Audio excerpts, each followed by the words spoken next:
Անցնելով սեռական առողջության հարցերին, փորձենք բարձել էթնիկ խմբերի խառնվածքը կարող է ինչ-որ կերպ ազդել սեռական կամ վերարտադրողական առողջության վրա, կան նման դիտարկումներ, թե ոչ։ Գենետիկ առումով նման բան չկա, բայց թե դա կապված է տվյալ ազգի կամ տվյալ պոպուլյացիայի խառնվածքի հետ, ինչ խառնվածք ունեն, եթե ավելի կրքոտ են, տաքայրում են, իր ազդեցությունը ունենալու թե այդ ընտանիքի սեռական առողջության վրա։ Օրինակ միշտ հաճախ լսում ենք, ասում են, այ ֆրանսիացիները կրքոտ ազգ են, դա իրենց գենի մեջ նստած է,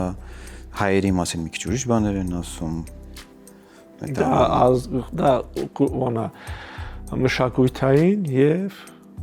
մշակութային մակարդակի ոչ գենային։ Ոչ, գենայինը չէ։ Ժողովրդի մեջ տարածված խոսակցությունները, որ տարբեր ազգի աղջիկները կամ տղաները իրենց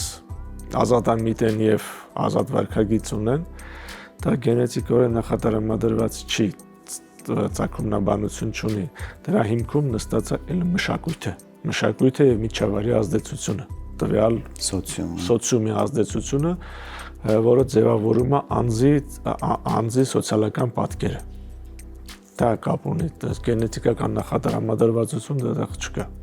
Ավելի շատ այդ սոցիումի ազդեցությունը անձի ձևավորման վրա, հոգեբանական պատկերի վրա։